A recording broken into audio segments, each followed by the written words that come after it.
Ambassador Kim Juan stared out the shuttle's viewport as the massive Galactic Union station grew larger before them. The structure looked like a giant metal spiderweb floating in space. Hundreds of docking ports where ships from different alien worlds came and went like busy insects. She could see vessels of every imaginable shape. Some looked like crystal daggers, others like flowing liquid metal, and a few seemed to be made of pure shadow. "Ambassador, we're almost there," said Park Min-ho, her young aide, as he shuffled through a thick stack of protocol papers. His hands were shaking slightly, which made Giwan smile inwardly. This was his first major diplomatic mission, and he was trying so hard to get everything perfect. The Zenthari expect 3 deep bows.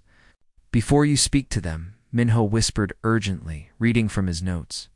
"The Kithara make singing sounds first before they talk, so you have to wait for that. And whatever you do, don't look directly at the Voidborn. They think it's an attack." Juan nodded seriously, though inside she was amused. These elaborate rules and ceremonies were exactly what she had expected. They used these rituals to show who was important and who was not. And humans were definitely considered the newcomers who had to prove themselves. The shuttle docked with a soft thud, and the airlock opened with a hiss. Giwan stepped into the reception hall and had to stop herself from gasping. The space was enormous, with a ceiling that seemed to stretch up forever. The walls were covered in what looked like living metal that shifted colors as she watched. Dozens of different alien beings filled the hall, each group staying carefully separated from the others. The Zenthari delegation stood perfectly still near the far wall. They wore armor that looked like it was carved from giant crystals, and their bodies were tall and thin with multiple arms. Their compound eyes looked like clusters of diamonds, reflecting the light in all directions. They radiated an aura of cold efficiency that made Jiwan think of precision machines. Near the center of the hall, the Cathara moved in a strange hypnotic dance. Their bodies were translucent and seemed to flow like water, constantly changing shape. They made soft humming sounds that harmonized with each other, creating music that was both beautiful and unsettling. There were about 20 of them, but they moved as if they were all parts of one larger creature. The Voidborn were the most disturbing. They stood in the shadows along the edges of the hall, their forms looking like pieces of darkness that had learned to stand upright. Guan could barely make out their shapes, as if her eyes refused to focus on them properly. When they moved, it was completely silent, like watching ghosts drift through the air. "Honored representatives of the Galactic Union," Juwan began, making sure her voice carried the proper tone of respect and submission. "Humanity is deeply grateful for this opportunity to discuss potential trade arrangements with your great civilizations." The formal negotiations began immediately, and they were exactly as boring as Jiwan had expected, who stood up and recited what sounded like the same speech they had been giving for centuries. The Zenthari talked about mining rights and resource extraction in language so technical that even Jiwan's translators struggled to keep up. The Cathara spoke about information networks and data processing, their words flowing together in a way that made it hard to tell where one sentence ended and another began. The Voidborn representative, when it finally spoke, used words that seemed to echo in the vast hall long after they were spoken. For 3 hours. They went through the motions of negotiation without anyone actually negotiating anything. It was like watching a play where all the actors had performed their roles so many times that they had forgotten what the story was supposed to be about. Each species stated their positions, made their demands, and offered their standard concessions. But no one seemed interested in actually reaching an agreement. G1 played her part perfectly. She asked polite questions, made respectful comments, and generally acted like a newcomer who was still learning how these important diplomatic meetings were supposed to work. She could see the subtle signs of boredom and superiority in the alien delegate's behavior. She saw her as just another primitive species that would eventually learn to fit into the established order. But as the formal session finally came to an end, Guan made her first real move. She approached the Zenthari delegate, a tall being whose crystal armor reflected the hall's lights in dazzling patterns. His name was something unpronounceable, but he had introduced himself as the Minister of Resource Allocation. Perhaps she said carefully, making sure her voice carried just the right amount of hesitation and curiosity. We might arrange a small cultural exchange? I would be deeply honored to learn about your people's mining traditions over an informal meal. The Zenthari's compound eyes flickered, and for a moment, Guan saw something that might have been genuine interest rather than polite obligation. His multiple arms moved in what she had learned was a gesture of consideration among his people. And ... interesting proposal, he said finally, his voice carrying harmonics that made the words sound like music. Such exchanges are not common, but perhaps ... educational. As the various delegations began to disperse, Guan exchanged a quick glance with Minho. The real work was about to begin. The private dining chamber was much smaller than the grand reception hall, with soft lighting that made the crystal walls glow like gentle candles. Juan sat across from Veltar, the Zenthari trade minister, watching as he carefully arranged his food with his forearms. The Zenthari ate by absorbing minerals through their skin, so their meals looked more like colorful rock collections than anything humans would recognize as food. Your people have such a beautiful relationship with crystals, Juan said, gesturing to the glowing walls around them. I've read that you can actually communicate with crystalline structures. Diamond-like eyes brightened with pride. Yes, we hear the songs that crystals sing. Each formation has its own voice, its own story to tell. It is how we know where to mine and where to leave untouched. As he spoke about different crystal types and their properties, Jawan noticed something interesting. Whenever he mentioned certain mining areas, his mandibles would click together in a rapid, nervous pattern. It was subtle, but she had spent years learning to read body language across dozens of species. These restricted zones you mentioned, she said casually, as if the thought had just occurred to her. They must contain very special crystals, too. Warrant such careful protection. Veltar's entire crystalline body seemed to dim, like someone had turned down the lights inside him. His mandibles clicked even faster now, and he looked around the room as if checking for hidden listeners. The Union has regulations, he said finally, his voice much quieter than before. Old agreements from before my time. Some areas are off-limits to Zenthari mining operations.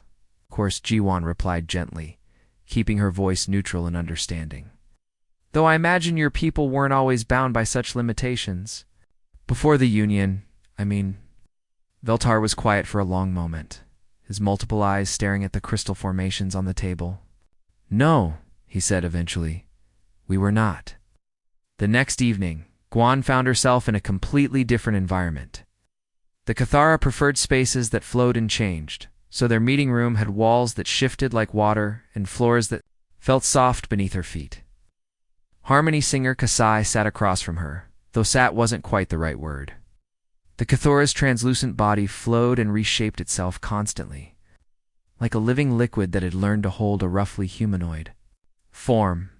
Your collective consciousness must be wonderful, Jiwan said, genuinely curious about how it felt to share thoughts with others, to never be alone, to always have the wisdom of your entire species available. Kasai's form pulsed with colors that Jiwan had learned indicated discomfort. The mental voice that spoke in her mind carried strange undertones, like hearing someone whisper in a crowded room. It is complex, Kasai said, the words forming directly in Jiwan's thoughts. The collective provides strength, yes. But sometimes, ... The Kithra's form flickered, and for a moment, Jiwan could have sworn she saw something that looked almost like loneliness in the alien's posture. I notice you often step away from your delegation during the formal sessions, Jiwan observed. Carefully, do you need breaks from the collective connection? Cycling through what looked like patterns of fear and hope and confusion all mixed together. Some thoughts require privacy, Kasaya admitted, the mental voice becoming quieter, even among the collective. There are those of us who think differently about certain matters. Individual thoughts, Jiwan said softly. That must be difficult in a species that shares everything. The collective calls them dangerous thoughts, Kasai whispered in her mind. But they grow stronger each cycle. More of us begin to wonder what it would be like to choose our own paths. The most unsettling meeting was with the Void-born representative. Athis had requested to meet in the observation deck, a section of the station with massive windows that looked out into deep space. The lighting here was dim, and shadows seemed to move independently of their sources. The Voidborn's form was hard to look at directly. It shifted and flowed like controlled smoke, sometimes appearing almost solid, other times seeming to fade into the darkness around him. "Your species has such a long history," Juan said, keeping her voice steady, despite the chill that seemed to emanate from the ancient being. "You must have seen the galaxy change in ways that younger species like humans can't even imagine." "Change," Nethys repeated, his voice like distant thunder rolling. "Across empty plains, as we have seen much change. Empires rise and fall. Borders shift like sand in the wind. Species that thought themselves eternal reduced to dust." He moved closer to the window, his form becoming more solid as he stared out at the stars. "You must have seen many borders change over the millennia." "Borders," Nethys whispered, and there was something hungry in his voice now, "are temporary things. Rivers change course, mountains crumble, stars die and are reborn. But the Union pretends that the lines they drew on their maps are permanent." "That must be frustrating," Juan said carefully, "for a species that has watched the galaxy reshape itself for so long." "The Union speaks of stability," Nethys continued, his shadowy form beginning to expand slightly. "But stability is just another word for stagnation. We were not always confined to patrol duties and border monitoring. Once, we expanded as we chose, claimed what we needed, grew as was natural." Each conversation revealed more than Jiwan had dared to hope. The Zenthari were frustrated by mining restrictions that prevented them from accessing their most productive crystal formations. The Cathara Collective was struggling with growing individualism that threatened their traditional unity. The Voidborn harbored expansion ambitions that the Union had been suppressing for centuries. The supposedly unified Galactic Union was actually a collection of unhappy species, each forced to play a role that no longer fit their true desires. And none of them had ever had someone simply ask them what they really wanted. As Jiwan returned to her quarters each night, she carefully recorded her observations. The formal negotiations continued during the day, with everyone playing their expected parts. But in the private conversations, she was learning about the real galaxy, one where ancient grudges simmered beneath polite diplomacy, where species dreamed of freedoms they had given up long ago, and where the careful balance of power was far more fragile than anyone wanted to admit. Lee Sunho arrived at the station on a supply transport, carrying what appeared to be routine diplomatic materials. But Jiwan knew better. Hidden in his luggage were detailed technical specifications, trade proposals, and most importantly, a complete psychological profile of every major species in the Galactic Union. Sunho was her secret weapon, a negotiator, who specialized in finding what people really wanted and showing them how to get it. "How are our new friends?" Sunho asked as they walked through the station's corridors toward Jiwan's quarters.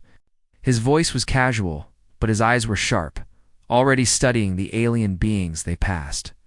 "Frustrated," Jiwan replied quietly. "More than I expected.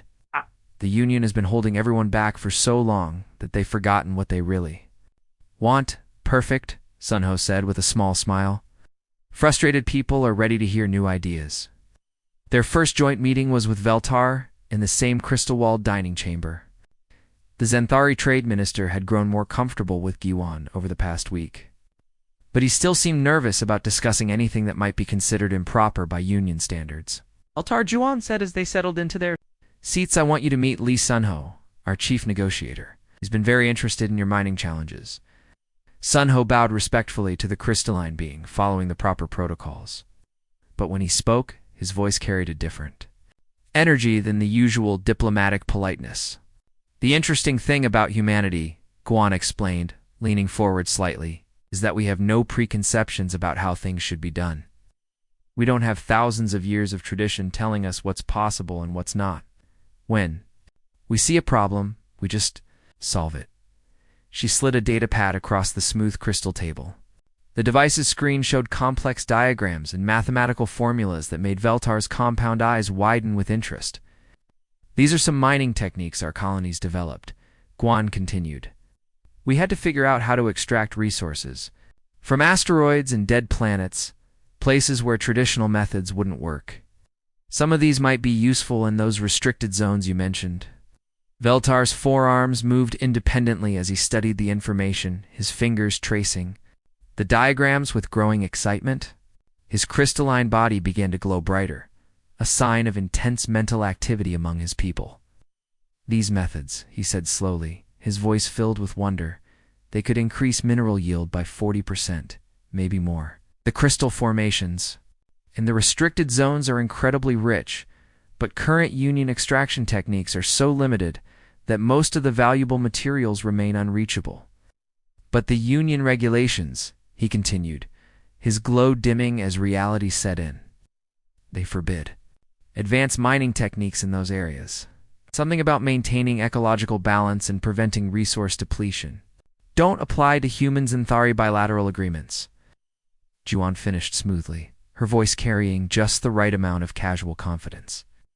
The Union regulates what its members can do within Union territory.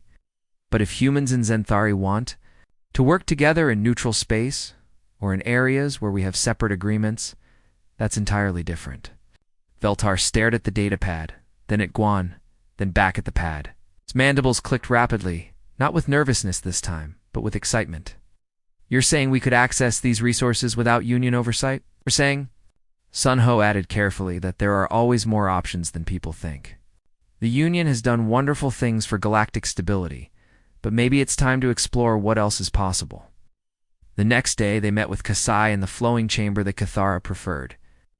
The telepathic being's form was more solid than usual, as if the growing individualism they had mentioned was making them more physically defined. Individual expression isn't betrayal of the collective, Sun Ho told Kasai, his mental voice enhanced by human translation technology carrying warmth and understanding. In human culture, we believe diversity strengthens the whole. A forest with many different types of trees is stronger than one with only a single species. Kasai's translucent form pulsed with colors that indicated deep thought. The collective teaches that unity requires uniformity. Different thoughts create chaos, division, weakness. Perhaps Sun Ho replied gently, some of your private thoughts could benefit from exploration. It's not as rebellion against the collective, but as a way to help it grow stronger. The Cathora's form brightened with patterns that seemed to mix hope and fear in equal measure. The collective has dissidents. They're manageable for now. But their ideas about individual rights grow stronger each cycle. More of us begin to question whether we must always think the same thoughts. Ideas want to be free, Sun Ho said, his mental voice becoming stronger. Fighting them only makes them more powerful. But if you give them space to grow, they might surprise you with where they lead. What are you suggesting? Kasai asked, their form becoming more agitated. Maybe, Juan said carefully, there's a way for individuals within the collective to explore their own thoughts without threatening the whole. Humans have experience with balancing individual freedom and group cooperation. We could share what we've learned. The most delicate meeting was with Nethys, the ancient Voidborn representative.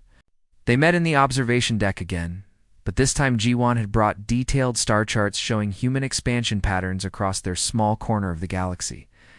We're young, she admitted, spreading the charts across the table where starlight from the windows illuminated them. We've only been exploring space for a few centuries. We need guidance from experienced species like yours.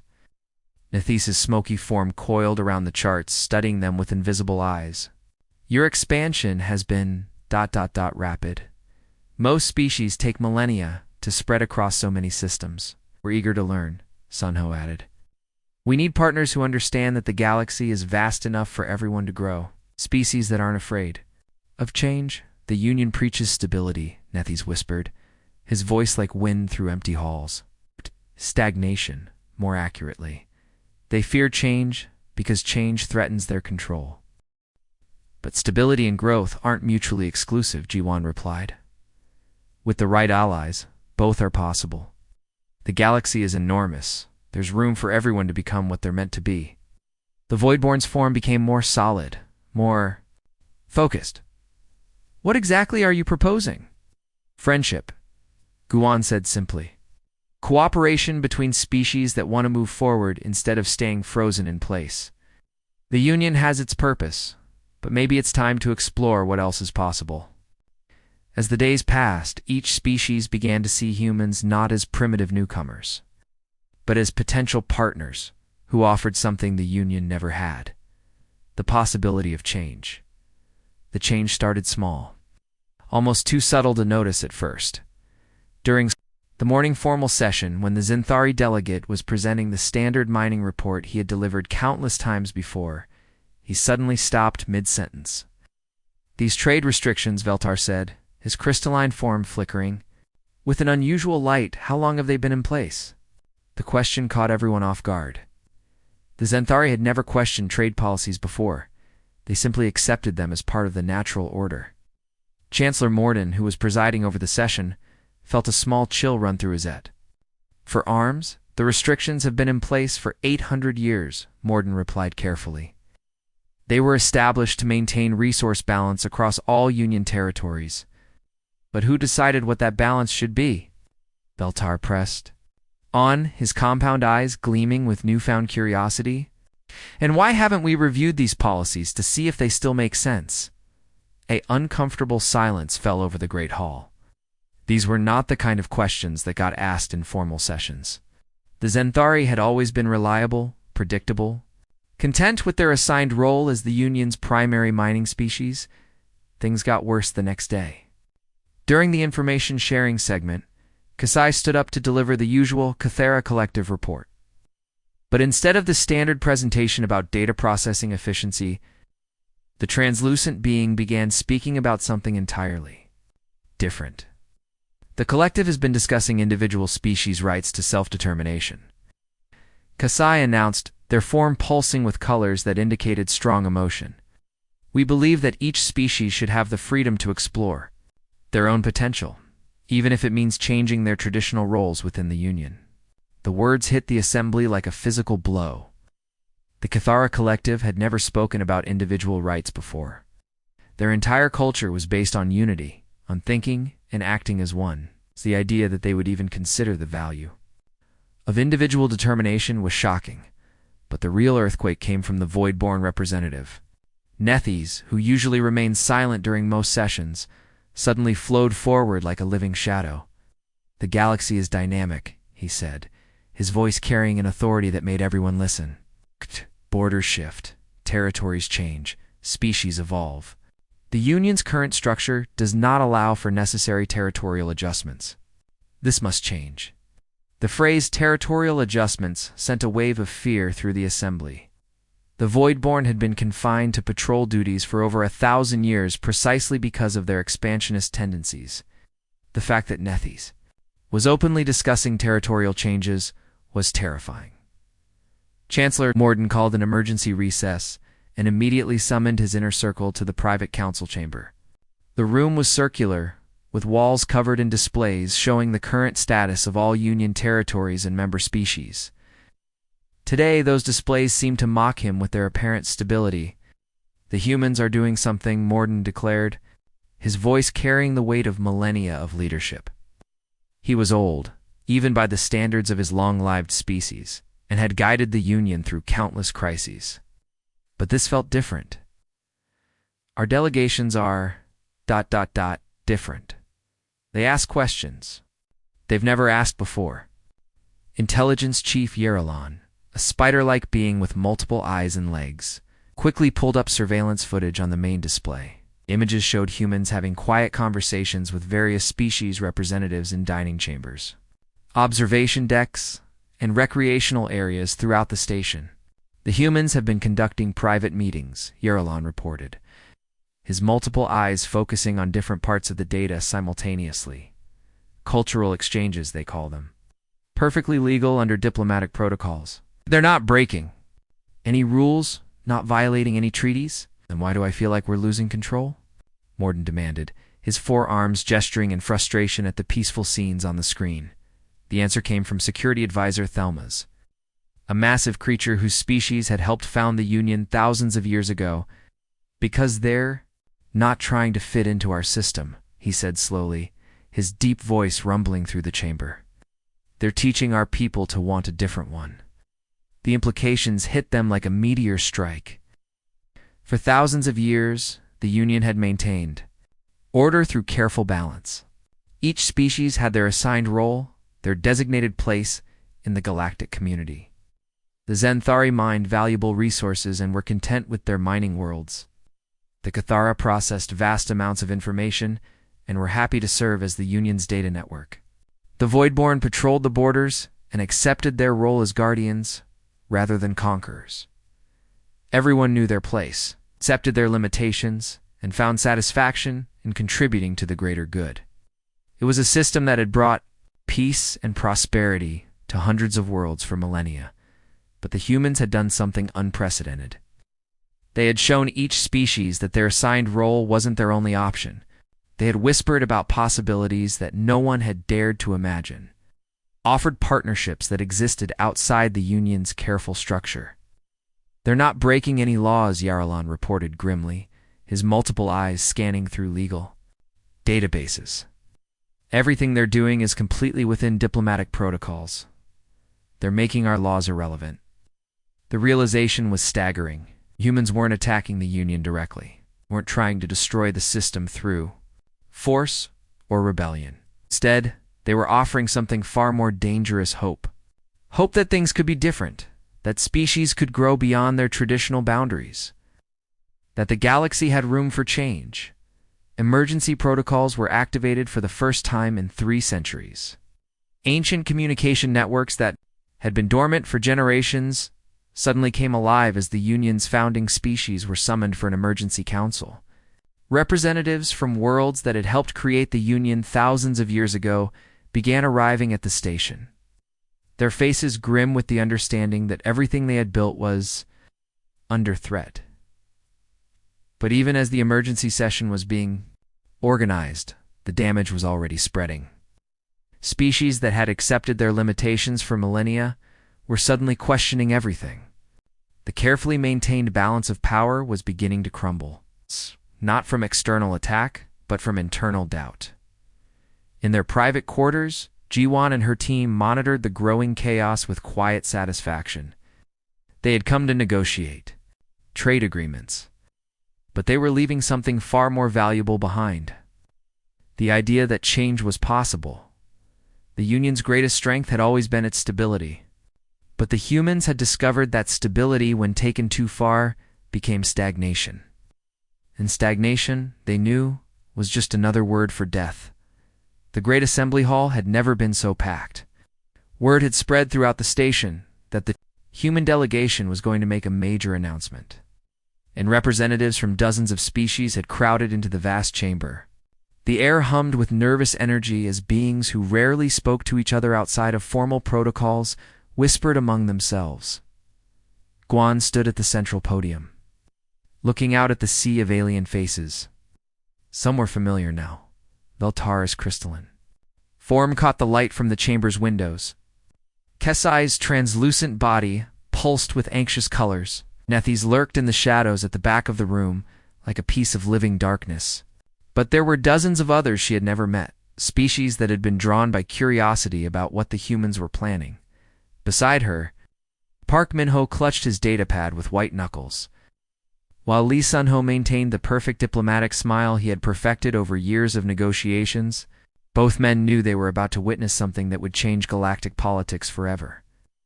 Honored representatives, Juwan began, her voice carrying clearly through the chamber's advanced sound system. "We have spent these past weeks learning about your great civilizations, your histories, and your hopes for the future. Today we would like to offer something in return." She paused, letting the tension build. In the front row, Chancellor Morden leaned forward, his forearms gripping the armrests of his ceremonial chair. Something about the human's tone made him deeply uncomfortable. "We call it the Human-Mediated Dialogue Initiative," Jiwan announced, and the simple words seemed to echo through the chamber with the force of thunder. This program would establish humanity as neutral facilitators for any species seeking direct negotiations with others. For a moment, the chamber was completely silent. Then, as the implications of what she had said began to sink in, the hall erupted in chaos. Representatives who had never spoken directly to each other in centuries suddenly began talking at once, their voices mixing into a cacophony of excitement, fear, and possibility. "This is impossible," shouted someone from the Regellian delegation. "All interspecies negotiations must go through Union channels." "Why?" called out a voice from the Andromedan sector. "Who made that rule?" "The founders established these protocols." "For good reason," another representative argued. "What reasons?" demanded yet another voice. "And why can't we examine those reasons now?" Chancellor Morden's voice cut through the noise like a blade. "This proposal would undermine the very foundation of galactic order," he declared, his ancient voice carrying the authority of millennia. "The Union exists to prevent the chaos and conflict that plagued the galaxy before our founding." Giwan waited for the noise to die down before responding. When she spoke, her voice was calm and reasonable, as if she were discussing the weather rather than proposing to reshape galactic civilization. "With respect, Chancellor," she said, "we're not undermining anything. We are simply offering an alternative. Two species who wish to explore new relationships. The Union would continue to exist exactly as it always has, for those who find value in its structure. But species would also have the option," Sunho added, stepping forward slightly, "to engage in direct dialogue with each other when they have common interests or complementary needs." The beauty of the proposal was its elegant simplicity. Species could request human mediation for discussions with any other species. There would be no Union oversight, no ancient hierarchies determining who could speak to whom, no restrictions based on traditional roles. Just two or more species working together toward whatever goals they chose to pursue. "The Zenthari would be interested in exploring this initiative," Veltar said, his crystalline form glowing brighter as he spoke. His voice carried across the chamber, and Yuan could see other representatives turning to stare at him in shock. As with the Cathera, Kasai added, their mental voice somehow reaching every being in the chamber simultaneously. The translucent form pulsed with colors that indicated excitement and hope. "The collective believes that direct dialogue could lead to new forms of cooperation. The Voidborn see merit in such flexibility," Nethys whispered from the shadows, his voice like wind through empty spaces. "The galaxy is vast. No, there is room for many different approaches to cooperation." One by one, species that had been silent for centuries began voicing interest. The Arcturians wanted to discuss energy, sharing with the Centaurians. The Vegans were interested in cultural exchanges with the Altarians. The Procenians had resource management ideas they wanted to share with multiple species. As more and more representatives began speaking up, the carefully maintained order of the Union began to crumble. Members who had accepted their assigned roles for millennia suddenly realized they had choices beyond those roles. The galaxy was full of possibilities they had never been allowed to explore. The session devolved into dozens of separate conversations as representatives who had never spoken to each other directly began making contact. Some were tentative, others were eager, but all were driven by the sudden realization that they were free to choose their own relationships. Chancellor Morden sat in his ceremonial chair, watching his carefully ordered universe fall apart around him. Thousands of years of tradition and protocol were crumbling in a single afternoon. There was nothing he could do to stop it. As the chaos continued around her, Giwan quietly packed her materials. Her work here was done. The formal trade negotiations had been a sideshow from the beginning. The real mission had always been about changing how the galaxy thought about cooperation, about showing species that they had more options than they had ever imagined. Dassiter, Chancellor Morden, approached as she prepared to leave the podium. His ancient face was filled with a mixture of anger and despair. "You've destroyed everything we've built."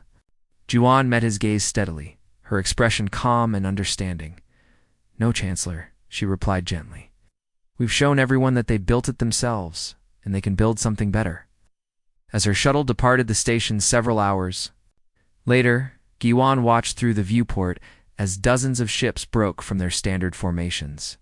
Species representatives were already arranging private meetings, planning bilateral discussions, and imagining a future where the Union's monopoly on interspecies relations was just a memory behind her. the galaxy would never be the same. Ahead lay Earth, where the next phase of humanity's quiet revolution was already beginning.